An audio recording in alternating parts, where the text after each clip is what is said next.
It's the Security Weekly News. It's not live from Paris and the Olympics. It's just not. It's episode 403, and it's Friday, the 2nd of August, 2024. We've got Taco Bell AI, Azure, scams, AI emails, IBM, Crowdstrike. I try to be more succinct, Aaran Leyland, and more on the Security Weekly News. This is a Security Weekly production for security professionals by security professionals. Please visit securityweekly.com/subscribe to subscribe to all the shows on our network. We interrupt our program to bring you this important message. It's the show that keeps you up to date on the latest security news twice a week. Your trusted source for accurate security information and expert analysis. It's time for the Security Weekly News. ThreatLocker implements a least privileged approach to cybersecurity, blocking every executable unless specifically authorized by your team. This methodology mitigates ransomware, supply chain attacks, zero-day exploits, and ensures 24/7, 365 and a quarter protection for your organization. To learn more about how ThreatLocker can help prevent known and unknown threats in your digital environment, safeguard your data and operations from threat actors, and align your organization with respected compliance frameworks, visit securityweekly.com/ThreatLocker. Make sure you subscribe to the Below the Surface podcast by Eclipsium in partnership with CRA. We've had the pleasure of speaking with some amazing guests, including Zeno Kova, Richard Hughes, Vincent Zimmer, and more. We discuss topics related to firmware and supply chain security, uncovering those pesky vulnerabilities that lie, well, below the surface in your environments. You can find all the episodes and subscribe by visiting eclipsium.com/podcast or searching for Below the Surface in your favorite podcast catcher.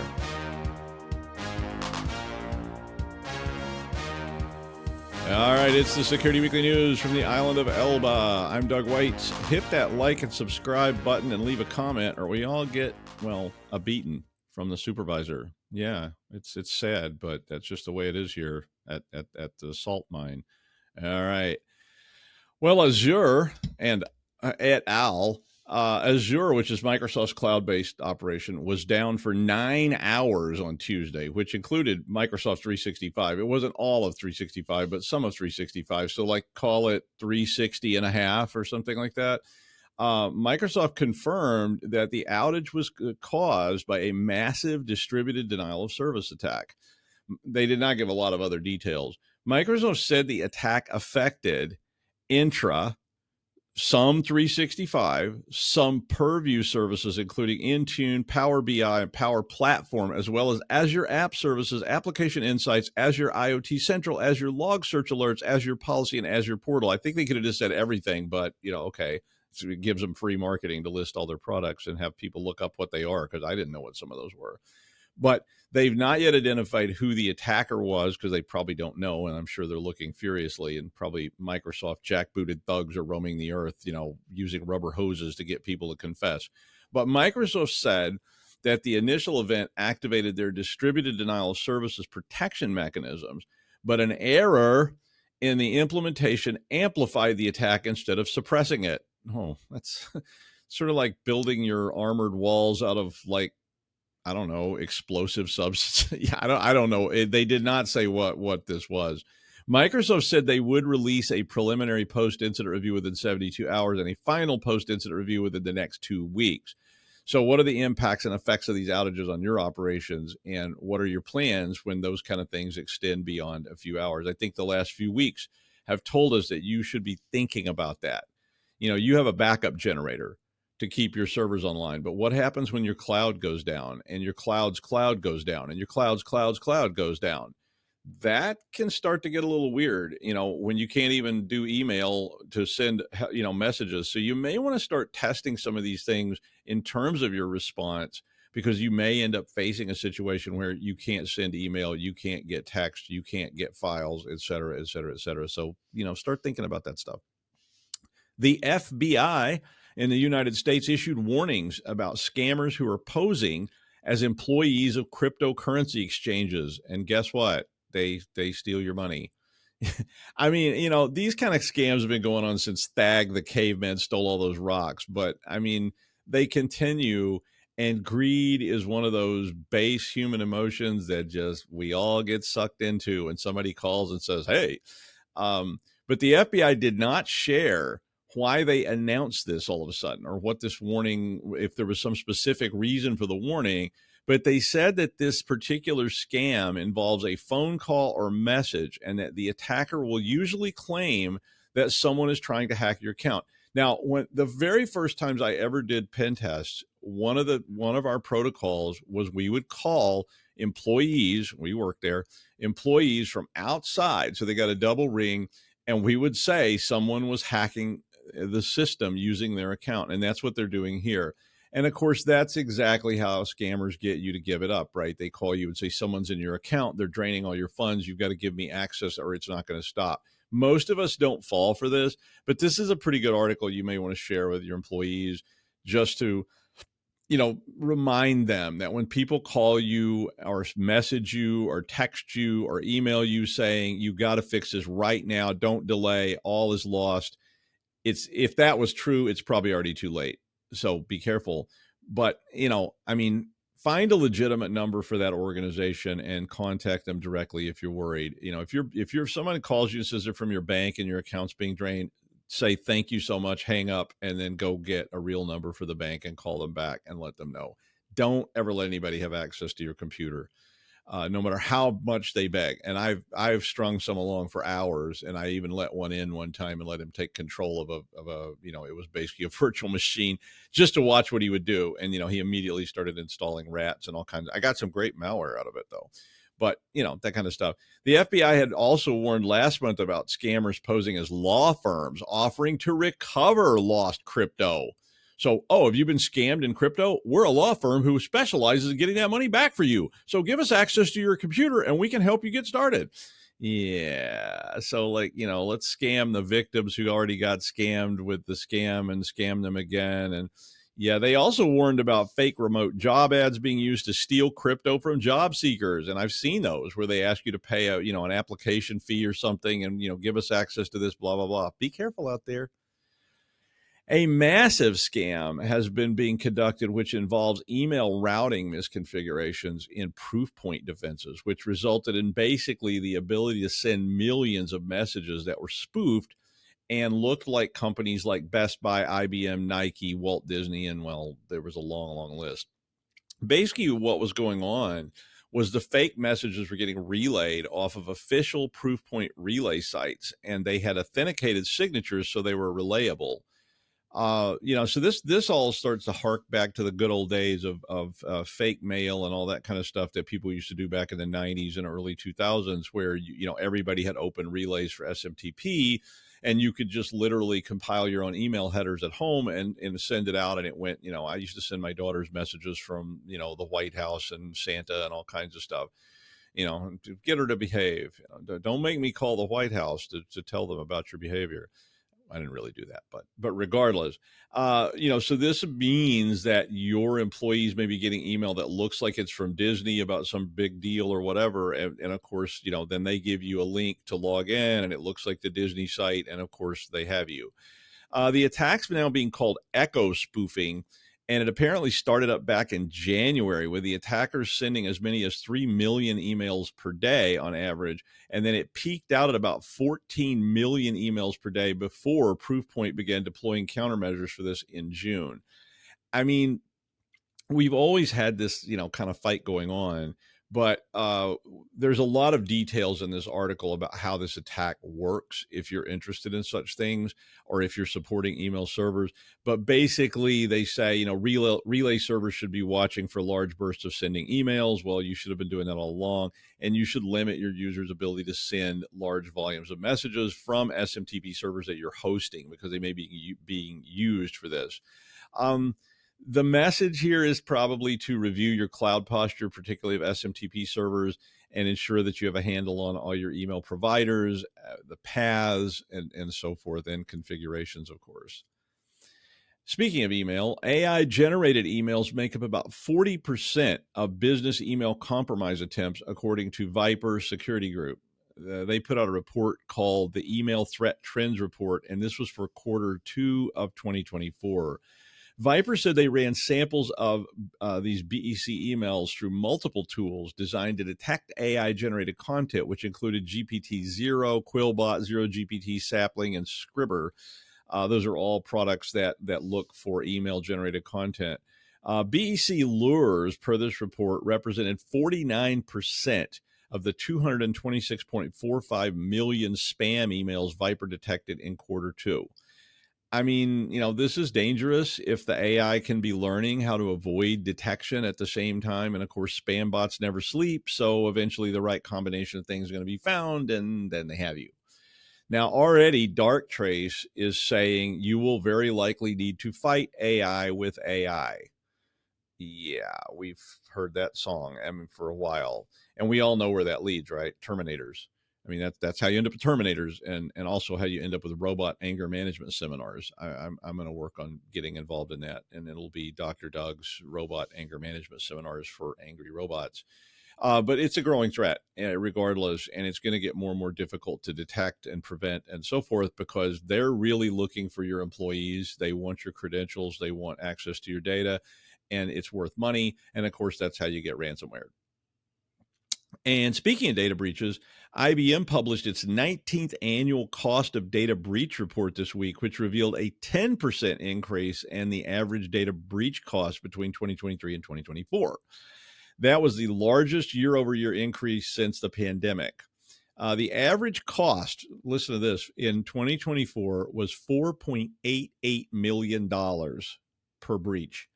I mean, that's not insignificant, at least to me. I mean, maybe that's less than what you guys spend on your bar bills for the corporate executive suite or something. But for me, that's a lot of money.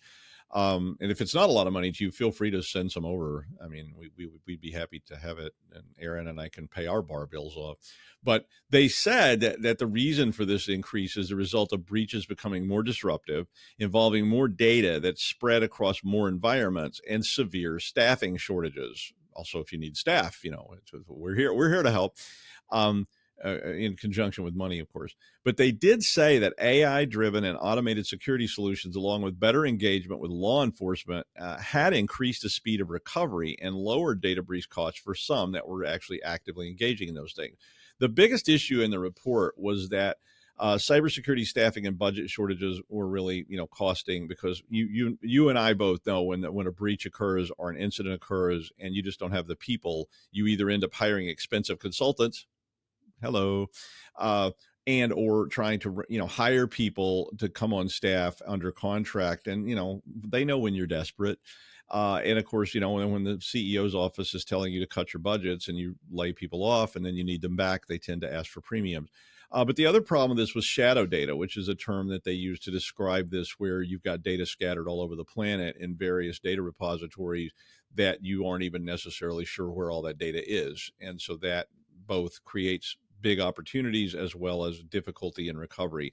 So, I mean, basically, you need to probably assess your data. We started talking about this. Josh and I talked about this a bunch with the CrowdStrike thing 2 weeks ago.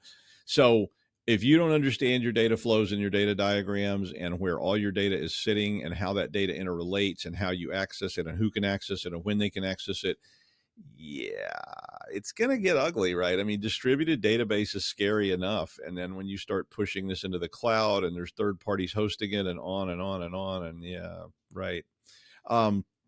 According to the report, more than 1/3 of the breaches did involve shadow data, and those breaches were about 16.2% more expensive than simpler situations.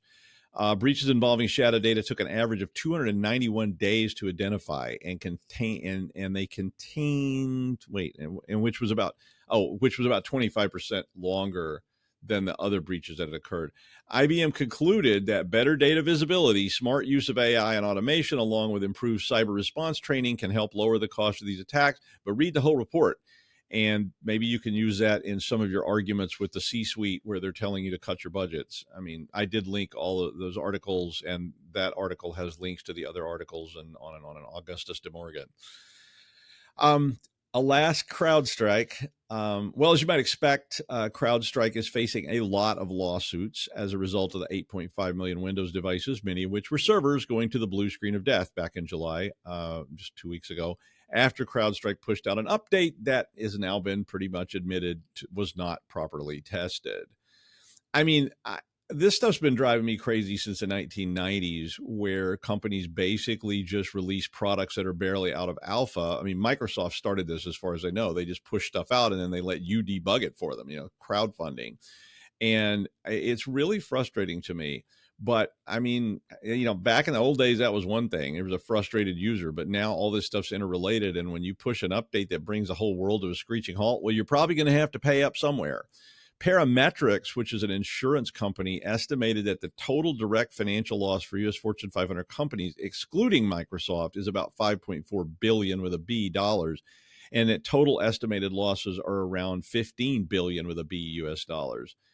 That's not that big of a number, really. I thought it would be a lot more. Parametrics went on and said that only about 10 to 20% of those losses will be covered by your insurance.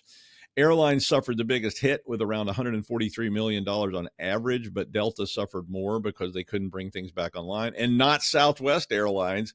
Hey, if you run your company on Windows 3.1, it worked out for once, right? You can't figure out where your crews are, but hey, you didn't get taken out by CrowdStrike. CrowdStrike's also facing class action lawsuits by their investors who say, hey, I bought these shares. I thought you weren't doing stuff like this, and you did it anyway, although their investors probably didn't ask that question when they were making money. But their share price has fallen about 25% in the last 2 weeks, and that's reduced their market valuation about $20 billion with a B, which is not that much, really. If you look at the total valuation of the company, which is in the hundreds of billions, I mean, it hurts, right? But it's not that bad. It's sort of like when I had to get my car repaired. But regardless. If you own a bunch of domain names, I thought it was an interesting story. If you're like me and you own a bunch of domain names, you may want to review what is called a sitting duck attack. This is basically where somebody takes over your domain and then impersonates you, and hopefully you don't notice. And then they, of course, use the domain for malware, for ransomware, for whatever they want to use it for. Now, I own a whole bunch of real gems like hothorse.com and shavedpotato.com. Most of those were a result of too much drinking on Paul's Security Weekly with Larry. And he and I raced to buy these ridiculous domains. So I'm probably not a huge, at risk, but you might be. More than 35,000 registered domains have been targeted where someone basically exploits the configuration at the registrar level, and they take advantage of DNS providers' lack of ownership verification. And so it's kind of a SIM swap for domains. And, some of it's just convincing a domain registrar that you are the registrant and that you need access. And then that lets you change the DNS pointers so you can point a domain for, say, Hot Horse to a fake site, for Hot Horse, and, abuse people. Now, this is a real Russian kind of thing. Multiple Russian groups have been using this attack for years, and then they leverage all these domains for spam campaigns, malware delivery, misinformation, phishing, you name it. The attack does require, the actual sitting duck attack requires that the domain uses or delegates authoritative DNS to a provider other than the registrar. So this would mean that basically you're using some other DNS instead of the one that the registrar has, so they can't see where the DNS is pointing. It also requires that the authoritative name server of the record cannot resolve queries because it lacks the info about the domain. So some of this is a little, opportunistic and has to be the right set of circumstances. But a lot of it comes back down to the DNS provider must be allowing the change to the administration of the domain without verification of ownership or requiring access to the owner's account. So they can just push out an update from that other provider, and it just takes it and goes with it. So basically it's a config issue. So the advice is review your DNS setups on your domains and assess the status of older domains in particular to determine if they might be pointing somewhere other than where you think they're pointing, or they're no longer parked. Most of the registrars do offer privatization of your domains and control of these kind of changes, but they often charge for this, so you may not have elected to do that. Might be time for review. Well, from an island in the Atlantic Ocean, it's the amazing Blighty Man. It's Aaran Leyland. Hi, Aaron.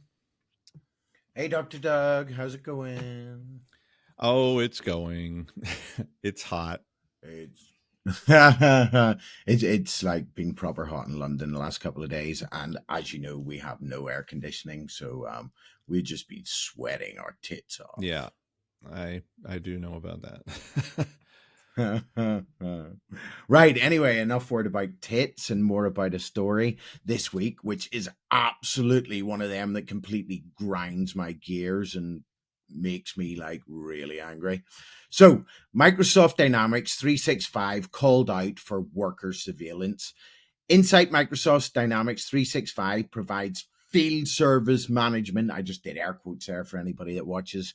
That allows customers to monitor mobile service workers through smartphone apps, allegedly detriment of their autonomy and dignity. Oh, getting the dignity in there, right? Anyway, so according to a probe by Cracked Labs, really good report actually. Have a look at this article and stuff and the PDF. An Australian non-profit research group. The software is part of a broader set of applications that disempowers workers through algorithmic management. So the case study, which is PDF, which is in the article, and the link is in the show notes and all that, summarizes how employers in Europe actually use software and smartphone apps to oversee field technicians, home workers, and even cleaning staff, right? Per domestic detect. Right. It's part of a larger ongoing project helmed by the group called Surveillance and Digital Control at Work, which includes contributions from Algorithm Watch, Jeremias Adams Prassel, professor at law at University of Oxford, and trade unions UNI, Europa, and GPA. So a big project going on here, really great work. So we are told mobile maintenance workers used to have a substantial amount of autonomy, whether they were equipped with basic mobile phones. So the study notes that now that with smartphones, they have been allowed, or they have allowed employers to track what mobile workers do, when they do it, where they are, but even worse, lots of other data points, which we'll go into in a minute. So the effect of this monitoring, the report argues, diminished worker discretion, autonomy, and the sense of purpose due to task-based micromanagement. How many people are micromanaged in their normal days? So the shift has also accelerated and intensified work stress with little respect to workers' capabilities, differences in style, and job practices. So it is stated here that it's not just Microsoft. The case study specifically looked at Microsoft Dynamics 365, but also observes that there are many other field service managed applications from vendors like Oracle, SAP, Salesforce, IFS in Sweden, Nomadia in France, OverIT in Italy, Praxido in France, ServiceMax USA. Does anybody know that? And ServiceNow. We all know ServiceNow, right? Which are all very similar.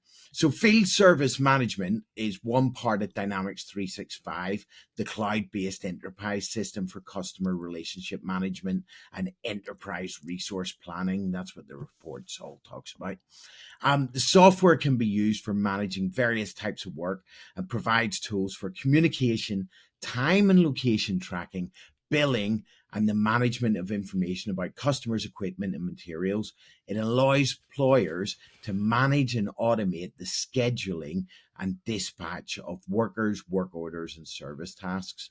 So a bit more here. Microsoft emphasizes in the documentation that its predictive work duration system is not intended for use in making and should not be used to make decisions that affect the employment of an employee or group of employees, including compensation, rewards, seniority, or other rights or entitlements. Well, that's what they all say, right? It makes me angry anyway. It also observes that Microsoft has integrated its generative AI technology, which we all know as Copilot, into its field management system for doing things like summarizing information related to a particular work order. Okay, dispatchers are told to review the summary before using it in order to ensure AI-generated content is accurate, complete, and appropriate. So that's what the report talks about. Copilot also offers to automatically create draft work orders based on contents of emails and customer requests, all normal Copilot stuff. So Microsoft is disputing that its software uses AI to make performance-based recommendations and contends that its software helps find service personnel to do their jobs more effectively, and notes that it's up to employers. So up to employers, not Microsoft. Microsoft aren't completing this. They hand it over to the employers, blame the employers to follow applicable laws and relate it to monitoring privacy. And I'm sure all them employers are just following the rules. Of course they are, like balls they are. Anyway, Lily Chang, corporate VP of business applications and platforms at Microsoft, told the Register, who this really good article is from, when asked about the report's claims that automated management tools restrict worker autonomy and personal dignity, stated, so Microsoft, they're all like, this is one of our key goals, to uphold the dignity and experience of workers. Yeah, brilliant. We'll do something about it then, maybe. So, asked about concerns that algorithmic work management systems potentially discriminate against older workers and fail to account for different work patterns, Shang replied, obviously, we took all the responsible AI principles and we follow that with pretty much all the workplace tools we have. Don't know why I'm doing voices today, but anyway, rubbish voices had it for free. So they put a little addendum in here. Microsoft folks have been in touch to stress once again, like, Microsoft are really trying to sort of change the narrative on this, but hey ho, let's see. In their view, the IT giant has been clear on its stance against employee surveillance, adding Dynamics 365 Field Service is not an employee service tool. It just happens to surveil employees. So, yeah, okay. Bit grey there. It is a solution that helps field service workers plan and coordinate their work while doing a bit of surveillance, maybe. Maybe. Okay, be that as may, the Crack Lab study is a look at how the field service could be misused regardless of the Windows giant's intentions. Anyway, some of my thoughts here. Several strong arguments against monitoring employees' technology at work, including their phones, laptops, software. Here they are. Privacy concerns. Monitoring can infringe on employees' privacy, leading to discomfort and a sense of being constantly watched. This can create a hostile work environment and reduce trust between employees and management. Also, reduced morale and productivity. Knowing they're being monitored can make employees feel distrusted and demoralized. This can lead to decreased motivation and productivity, as employees may feel less valued and more stressed, because that's what we all need in work, more stress, right? Actually, here, this is cool. Increased rule breaking. Studies have actually shown that employees who are aware of being monitored are more likely to break rules. This is because monitoring can reduce their sense of personal responsibility and agency, leading to behaviors that might otherwise avoid. And then we have, legal and ethical issues. It's like, I'll just go down to the bottom here. Loads of potential for misuses. Look, if they're going to provide this stuff, people are going to misuse it, right? They're going to misuse the hell out of it. So, employee monitoring involves navigating a complex landscape of federal and state laws designed to balance businesses' interests with employee privacy rights. So, they really need to be looking at federal laws, state laws, employee consent and notice, privacy expectations, and, as I mentioned before, potential legal issues. So I personally hate all the thought of Big Brother watching us. Life is stressful enough without going all Russia and Chinese on our asses. Just don't do it, people. Anyway, peace out, party people. I'm back to Doug in the studio. Thank you, Aaron. Getting all Russian and Chinese. Yeah, we don't have any surveillance here. Thank you. All right. Well, the latest move towards AI, I mean, not that everything isn't moving towards AI, from, your shower soap on a rope being AI enhanced and so forth, is Taco Bell. So Yum Foods, who owns Taco Bell, said that they are going to be rolling out AI-based technology at Taco Bell drive-through locations in the United States, with hundreds of locations by the end of the year. And they're already using this at over 100 Taco Bell stores currently. I'm gonna confess, I've never actually eaten at a Taco Bell. I went in one once, and they had a thing that looked like a caulk gun, and they were injecting like burritos with it, and I was like, I don't know what that is, but I don't want it. But the tool is, quote, designed to enhance back of house operations for team members and elevate the order experience for consumers. Yeah, so I guess that means that it's going to take, the AI is going to listen to your slurred drunken order at 3 a.m. where you think you're actually at a Pizza Hut, kind of thing. My friend used to work at a fast food window, and he was always like amazed that people would like come in there and think it was something completely different. They're like, "Oh, a Big Mac," and they're like, "No, sorry, sir, this is not McDonald's." Like, "Oh, yeah," that kind of stuff. But anyway, my experience with automated customer support is just basically a lot of swearing, right? I mean, it seems like every company sort of has to go through this, like, let's outsource our customer support and save a bunch of money on these hourly, people. And then, of course, they end up rolling that back later. But who knows? Maybe this time it'll work. McDonald's tried this in a partnership with IBM, and they finally gave up. Wendy's, came out with this like automated surge pricing feature board thing where they said they were going to charge more for a hamburger when more people wanted hamburgers, and that the, prices were going to change like the stock market. I was like wondering, are people going to be selling futures on this?